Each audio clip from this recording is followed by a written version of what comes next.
If my night driver had not missed my exit, I would have unlocked my front door and walked straight into something I was never meant to survive. I am Lydia Moore. I am 61 years old, and this is my true story from Los Angeles. 6 months earlier, I stood alone beside a hospital bed in Glendale, holding my husband Daniel's hand as the machines around him went quiet. We had been married for 39 years. He had taught high school history. I had worked most of my life as a legal assistant. When he died, the life insurance barely covered the medical bills and the funeral. What was left disappeared quickly into property taxes, utilities, and the cost of simply existing in a city that does not slow down for grief. I moved into a small, aging bungalow in East Los Angeles that Daniel and I had bought decades earlier when the neighborhood still felt like a promise. Now the paint was peeling, the streetlights flickered at night, and silence inside the house felt heavier than noise ever had. Our son lived in Arizona. He called when he could, but we were no longer close. Grief has a way of stretching distances that already exist. At 61, retirement was not an option. I took a night position at a private legal records archive downtown. It was not a law firm. It was a quiet operation that stored civil case files, sealed depositions, and evidentiary documents for ongoing litigation. My job was to log files, verify chain of custody, and flag inconsistencies. The work required focus and discretion. It paid just enough to keep me afloat. My shift ended at 11:45 p.m. For years, I relied on the bus. Then routes were cut. The last bus now left before my shift ended. Walking through downtown Los Angeles alone at midnight was not something my body or my nerves could manage anymore. My son insisted I download a rideshare app. I resisted until I had no choice. That is how I met Aaron. The first time his dark sedan pulled up outside the archive building, I hesitated. It was late. The street was empty. He looked to be in his early 50s, with tired eyes and careful movements. But his rating was perfect. 5 stars, hundreds of rides. I got in the back seat and gave him my address. "Long night?" he asked quietly. "Every night," I said. He nodded, like that told him everything. Over the next few weeks, Aaron was always the one who accepted my ride. Same nights, same time, same calm presence. He never asked personal questions. He never pushed conversation. But he noticed things. When I seemed shaken, when I was quiet, when I was cold. In October, I started bringing him tea. Chamomile, poured into a travel cup from my own kitchen. The night shift left my hands trembling sometimes, and the warmth steadied me. One night, I handed him a second cup. "You do not have to do that," he said. "I know," I replied, "but nights are long." He accepted it with a nod that felt heavier than gratitude. By November, those 12-minute rides were the only time I spoke to another human being face to face. Aaron remembered my routine. He remembered the way my porch light flickered. He remembered which nights I locked my door twice. What I did not know was that someone else had been watching too. And the night Aaron missed my exit, the life I thought I understood, finally split open. That was the night everything began. Aaron rarely spoke first, but when he did, it was never small talk. He asked questions that mattered, then waited for the answer without rushing me. Over time, I learned that silence did not make him uncomfortable. He understood it. One night, a few weeks after we first met, he told me he used to be an electrical systems technician. He worked maintenance for commercial buildings across the city for nearly 20 years. Then a scaffolding accident crushed 2 vertebrae in his lower back. The company settled. The job disappeared. Pain stayed. Driving nights paid the bills and kept him moving. It also allowed him to check on his mother every morning before sleeping. She lived alone now, her memory fading in unpredictable waves. Aaron adjusted his entire schedule around her needs. He never complained when he told me this. He spoke like a man stating facts he had already accepted. As the weeks passed, I realized something unusual. Aaron did not just remember my address. He remembered my patterns. He knew which nights I stayed late to finish audits. He noticed when my porch light was off and slowed the car before pulling up. He noticed when the street felt different. Once, as we drove past my block, he said, "There is a car parked across from your house that I have seen before." I laughed it off. Los Angeles is full of cars that never move. He did not argue. He simply nodded and kept driving. Another night, he asked if I ever brought work home. I told him no. Files never left the archive. Everything was logged. Everything was tracked. He seemed relieved. By December, bringing him tea had become a habit. Sometimes I brought ginger, sometimes peppermint. I did not think of it as kindness. It was routine. It was something normal in a life that no longer felt normal. One night, rain fell hard against the windshield, blurring the city into streaks of light. I mentioned how quiet my house felt now, how even the walls seemed to remember my husband's footsteps. Aaron kept his eyes on the road. "My son used to say, the house sounded different when my father died," he said, "like it knew." That surprised me. "You have children?" I asked. "One," he replied, "a son. We do not speak anymore." He did not elaborate, and I did not ask, but his hands tightened slightly on the steering wheel. What I did not know then was that Aaron paid attention not only to me, but to others who mentioned me. Over the past month, he had driven a man who talked too much when drunk, a man who complained about audits, about missing files, about someone in records who was asking the wrong questions, a man who kept repeating my street name like he was memorizing it. Aaron had learned to listen years ago, after failing to listen once when it mattered. That failure had cost him his son. I did not know that yet. I only knew that when Aaron dropped me off each night, he waited until my front door closed before driving away. I thought it was courtesy. I did not realize it was vigilance. And when he began logging license plates in his Notes app, memorizing voices and tracking times, he did not see himself as a hero. He saw himself as a man making sure he would not ignore the warning signs again. The night the route changed, he was already certain something was wrong. He just needed to be sure I would listen. By January, our nights followed a rhythm that felt almost scripted. I stepped out of the records archive at 11:45 sharp. The security guard nodded as I passed.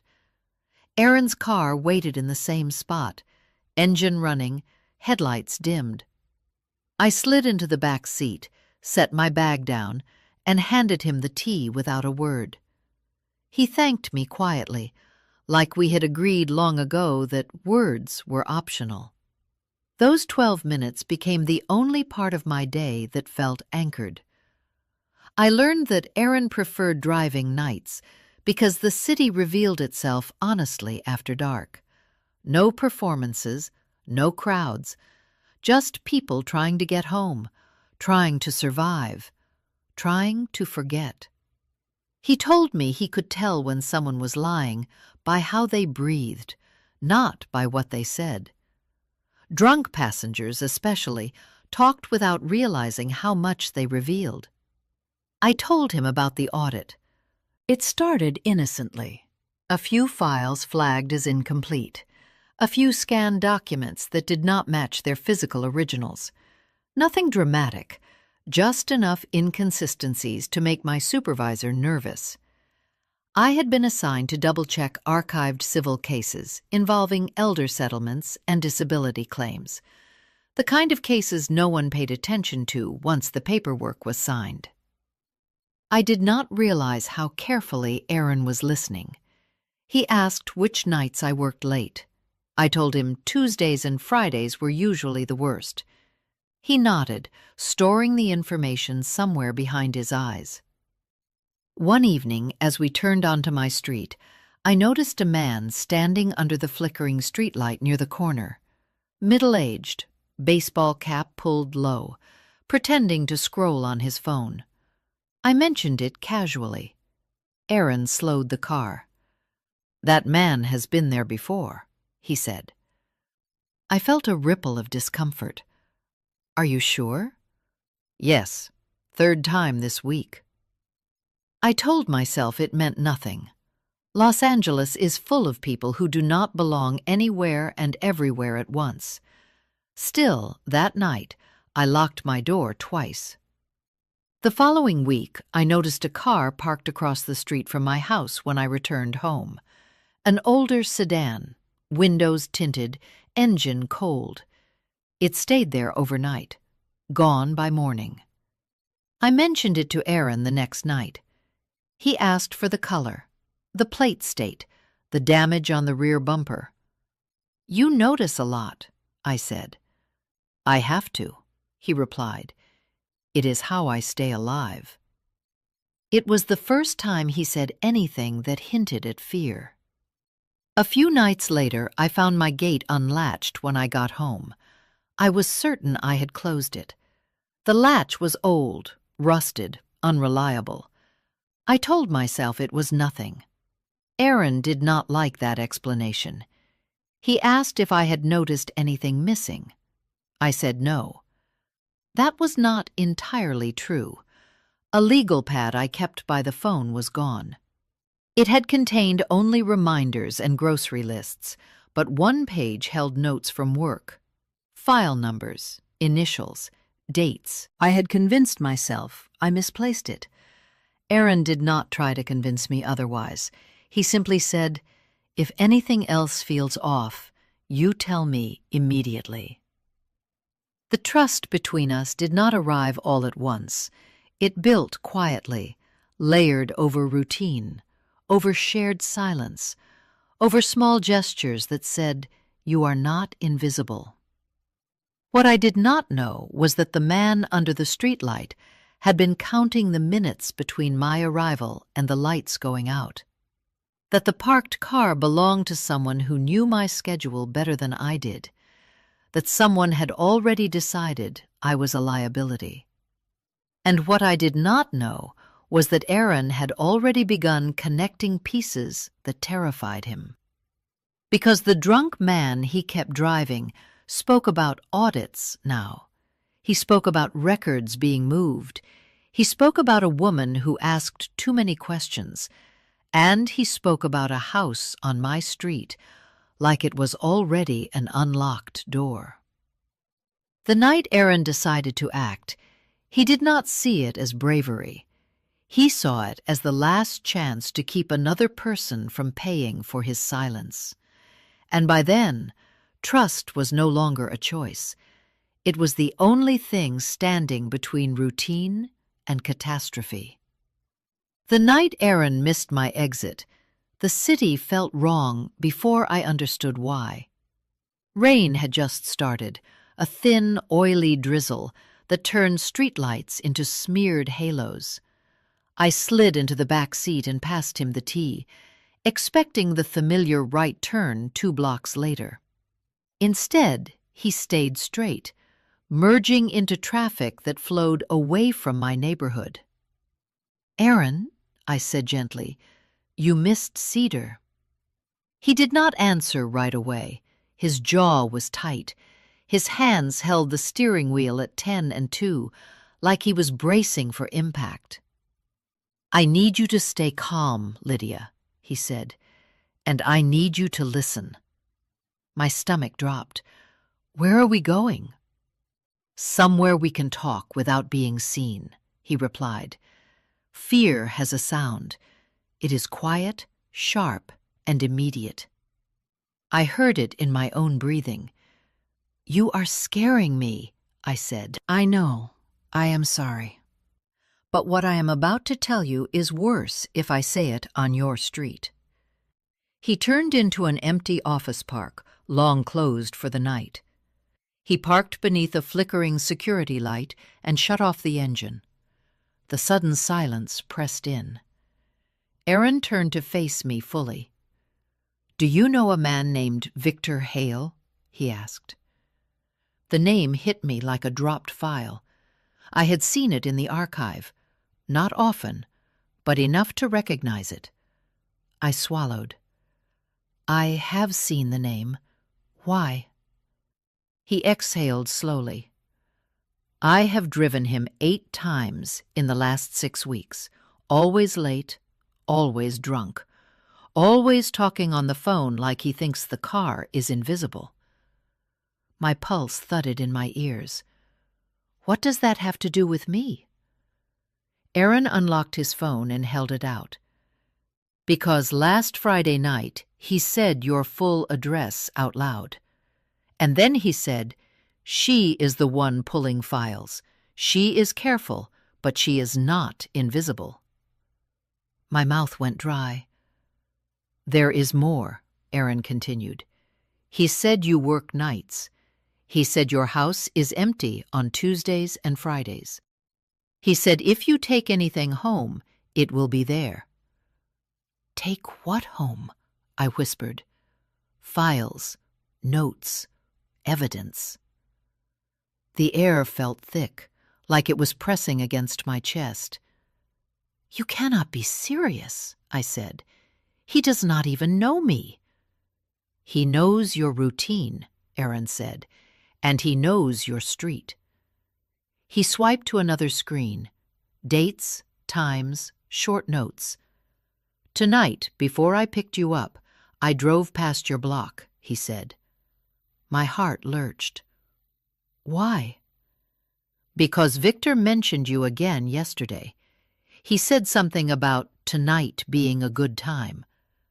Aaron's voice dropped. "His car was parked across from your house when I drove by. Engine warm, lights off." I felt dizzy. "That does not mean anything," I said, even as my hands trembled. Aaron met my eyes. "I watched him get out. I watched him walk to your gate. I watched him try your front door." The world tilted. "He tried my door?" "Yes." I could barely hear my own voice. He did not get in. But he did not leave either. He stood there, looking inside, like he was confirming something. Tears burned behind my eyes. "Why are you telling me this?" I asked. "Because I am not dropping you off tonight," Aaron said firmly. "And because you are not going home." I shook my head. "I do not understand. I do not know what he thinks I have." Aaron leaned back, exhaustion etched into his face. "Neither do I. But I know what happens when people decide someone is a problem." He paused. "And I know what happens when no one warns them in time." The rain tapped against the windshield as if counting seconds. "We are going to the police," he said. "Now." For the first time since my husband died, I felt the full weight of fear settle into my bones. And for the first time, I realized how close danger had been standing to my front door. We did not go to the police right away. First, Aaron drove aimlessly through side streets, looping through neighborhoods that looked identical in the dark. He said nothing for several minutes, letting my breathing slow, letting the shock settle into something I could function inside of. When he finally spoke, his voice was low and controlled. "I need you to tell me exactly what you have been working on at the archive."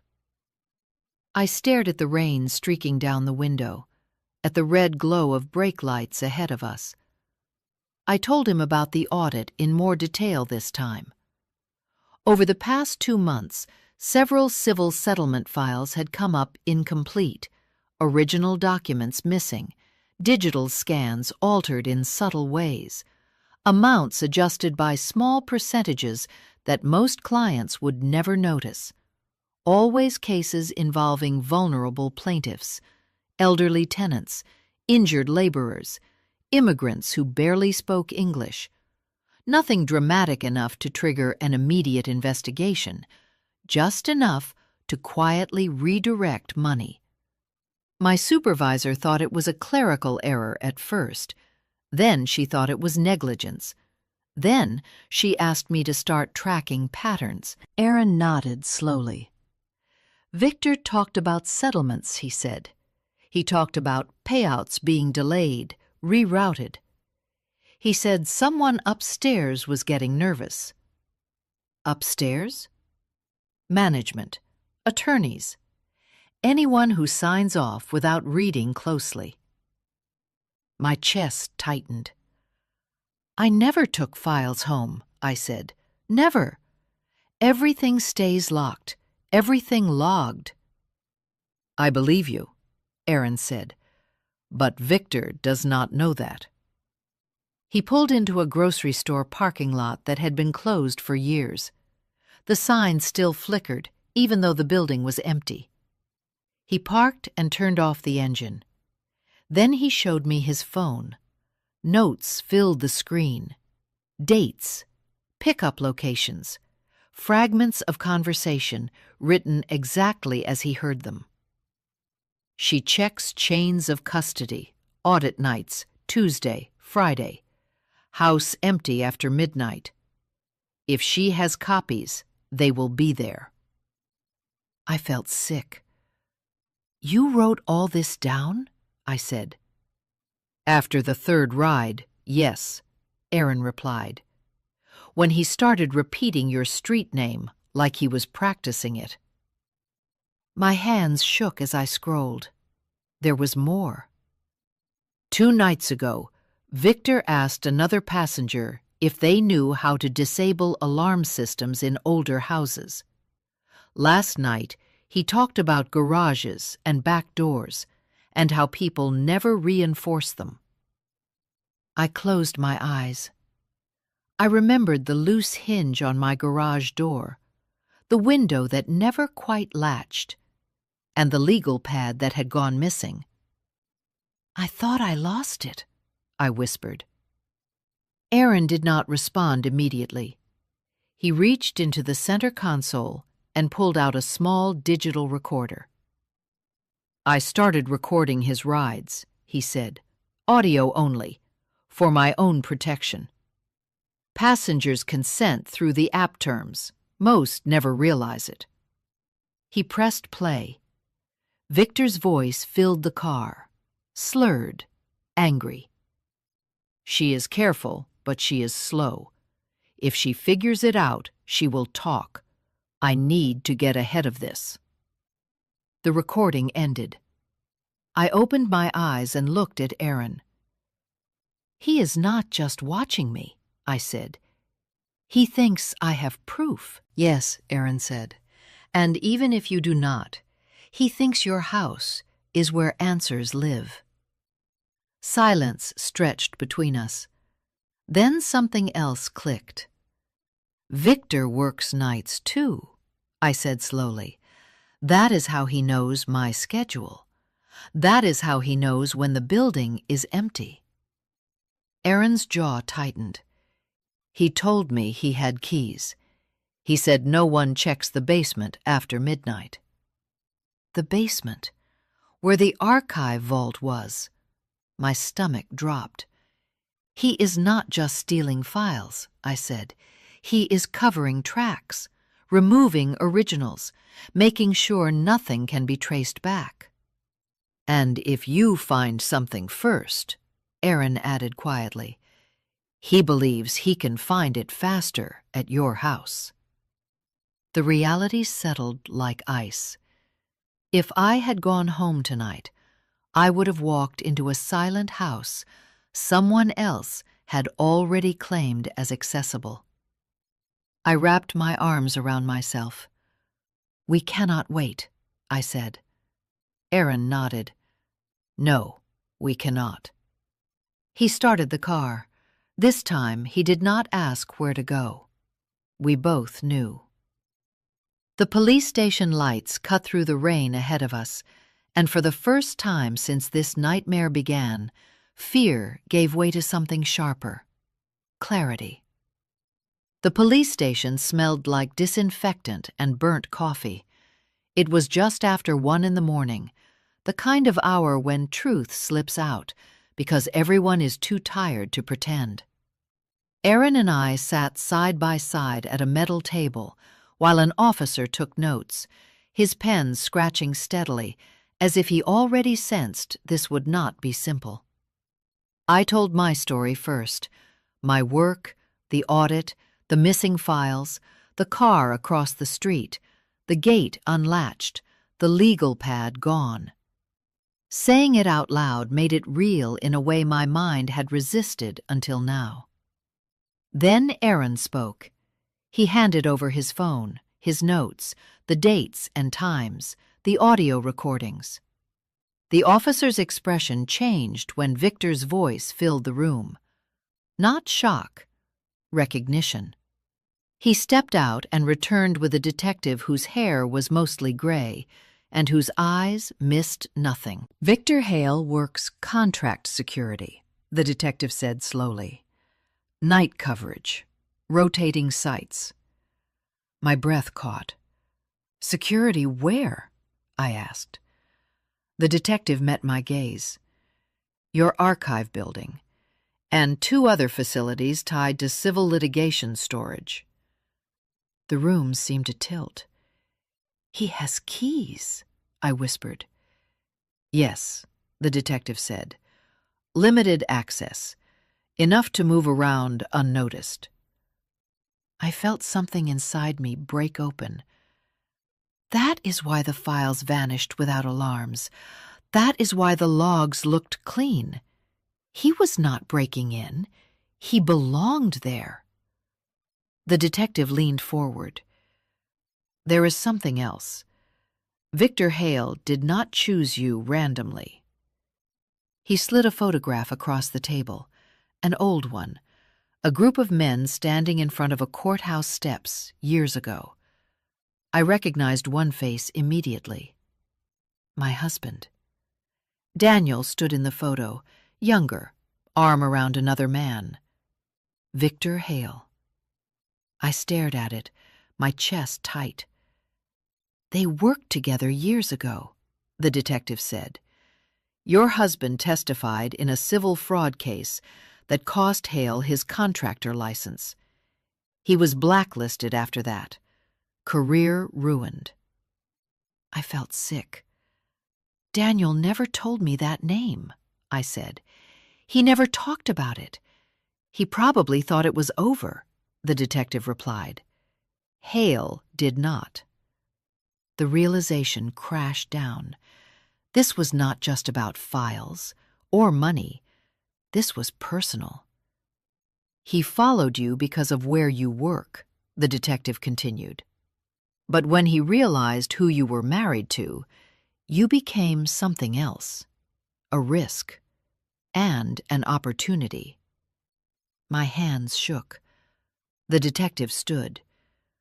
We are getting a warrant now, for his residence, his storage units, his vehicle. Officers moved fast after that. Radios crackled, doors opened and closed. Aaron stayed with me while everything accelerated beyond my ability to process.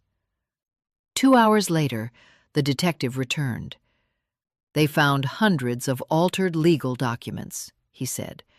Originals removed, replacement pages fabricated, evidence of settlement diversions exceeding $500,000. My stomach dropped. And in his garage, he added, they found printed photos of your house, your gate, your back door, notes about your schedule, and a list labeled contingency. I could barely breathe. What was on it? I asked. Your name, the detective said, and a date, tonight. Silence swallowed the room. He was planning to confront you, the detective continued, to search your house, to intimidate you, if necessary, to silence you. The words felt unreal.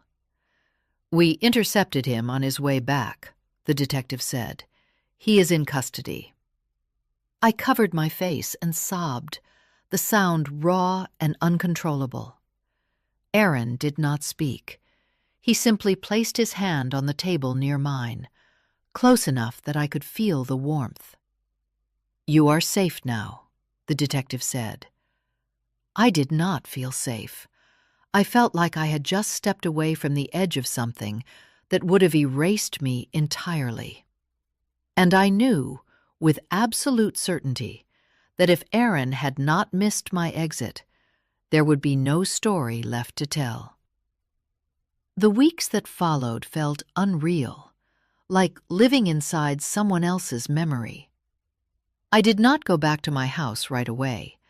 The police placed me in a small hotel under temporary protection while they finished their investigation. Officers escorted me when I needed clothes or documents. My quiet life had become evidence. Victor Hale's arrest did not make the fear disappear. It sharpened it. I replayed every night in my mind, every routine I had believed was harmless. I wondered how long he had been watching. I wondered how close I had come to opening my door to him without ever knowing why. The investigation widened quickly. The archive building was sealed for 2 days. Federal investigators joined the case. They uncovered a network of altered civil case files tied to multiple shell accounts. Money siphoned from settlements meant for people who could not afford lawyers or second chances. Hale had not acted alone at first, but he was the only one arrogant enough to keep going after others backed out. And he was the only one reckless enough to let alcohol loosen his mouth in the wrong car. Aaron gave his statement twice, once to local detectives, once to federal agents. His notes became a timeline. His recordings became a backbone. When the case went to trial, the courtroom was quiet in a way that felt heavy rather than respectful. I took the stand on the 3rd day. I told the jury about my job, about the audit, about the missing files, about the man under the streetlight, and the car that never moved. My voice shook when I described the night Aaron missed my exit and told me not to go home. Across the room, Victor Hale stared at the table. He never looked at me. Aaron testified the next morning. He spoke calmly, clearly. He described patterns, not feelings, times, dates, exact words. When the recordings were played, the room shifted. You could feel it. The moment when the jury understood this was not speculation. It was intent. The defense tried to paint Aaron as paranoid, as a driver exaggerating drunken rambling. Then the prosecutor asked one question. If you had ignored it, what would have happened? Aaron did not hesitate. Someone would have died. The verdict came faster than anyone expected. Guilty on all counts: financial fraud, evidence tampering, stalking, Attempted unlawful entry with intent to intimidate. The sentence was severe, enough years that Victor Hale would grow old behind concrete walls.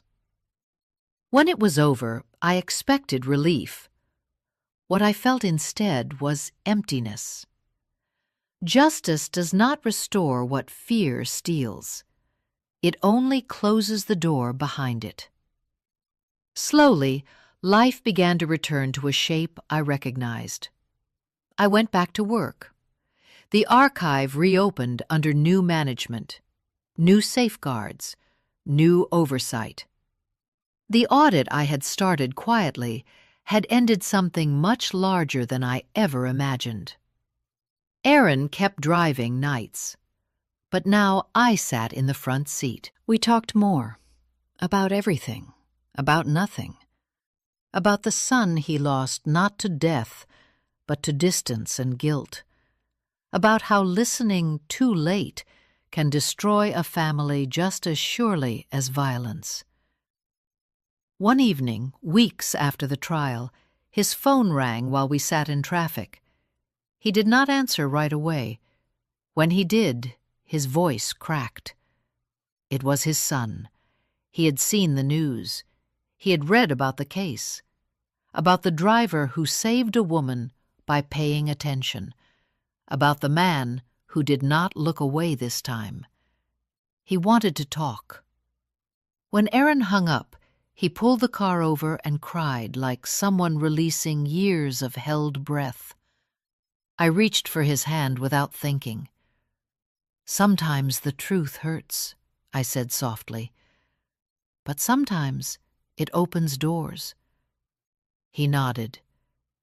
That night, for the first time in a long while, neither of us felt invisible. And for the first time since my husband died, I believed the future still had room to surprise me. Life did not return to what it was before. It settled into something new. When I finally went home for good, the house felt different. Not violated, but changed. The locks had been reinforced, motion lights installed, cameras quietly blinking near the eaves. Safety measures, the police said, precautions. But what truly made the house livable again was knowing that danger no longer lived unseen in the shadows of my routine. I kept my job at the archive, still working nights, still handling files most people never think about. But I no longer moved through my days believing that quiet meant safety. I understood now that silence can hide intentions just as easily as it can hide pain. Aaron and I began having dinner together on Sundays. At first it was just coffee, then soup, then meals that took time. He introduced me to his mother, who smiled at me like she recognized something familiar even when words escaped her. A few weeks later, his son joined us. Awkward at first, careful. Two men relearning how to speak without blame. They asked me questions about the case, about how it felt to testify, about fear. I answered honestly. Fear does not always scream, I told them. Sometimes it waits patiently for routine to make room for it. Over time, those dinners became something neither of us had planned. A family shaped not by blood, but by attention. At work, a new clerk started. Young, overwhelmed, working nights because she needed the money, not because she wanted the hours. I recognized the tightness in her shoulders, the way she hesitated before asking questions. One night, I brought her tea. She looked at me like I had handed her something rare. "Thank you," she said quietly. "You have no idea how much this helps." But I did. I knew exactly what it meant to be seen in a place where most people only look past you. Months later, Aaron received a call while driving me home. His son had decided to move back to Los Angeles, slowly, carefully, but intentionally. They were rebuilding something that had broken long before I ever met either of them. That night, as Aaron dropped me off, he waited until I was inside before driving away. Some habits never disappear. I am 62 now. I still live in my small bungalow in East Los Angeles. I still work nights. I still drink tea when my hands shake. But I no longer believe I am alone in the quiet. I think often about how easily this story could have ended differently. If I had not spoken to my driver, if I had not offered a cup of tea, if Aaron had not learned to listen when others looked away. Kindness did not save me because it was magical or heroic. It saved me because it created connection. Connection creates awareness. Awareness creates action. And action changes outcomes.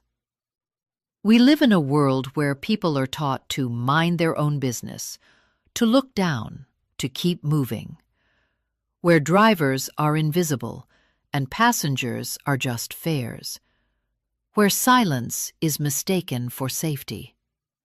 This story exists because one person chose to pay attention, because another chose to treat a stranger like a human being. So this is the lesson I carry forward. Be kind. Not because you expect something in return. Be kind because attention is not weakness. Be kind because listening can save a life. You may never know whose routine you interrupt, whose fear you interrupt, whose ending you quietly rewrite by choosing to see them. I gave my night driver tea every week. One night he missed my exit. And because of that, I am still here to tell this story. This was my true story from Los Angeles. Looking back, I know now that my life was not saved by luck or courage. It was saved by attention, by kindness, by two people who chose not to treat each other like background noise in a long, exhausting night. I did not give Aaron tea because I thought it would matter. I gave it because it felt human. Because grief had taught me how heavy silence can be. And in return, he listened when others would have tuned out. He noticed patterns.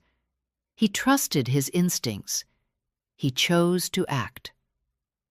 What I learned is this: evil rarely arrives loudly. It hides inside routine, inside schedules, inside the belief that nothing bad will happen tonight because nothing bad happened yesterday. Kindness does not make you weak. Awareness does not make you paranoid. Caring does not make you foolish. Sometimes, being kind is what keeps you alive. What lesson did you take from this story? And where are you watching from? Tell me your city in the comments.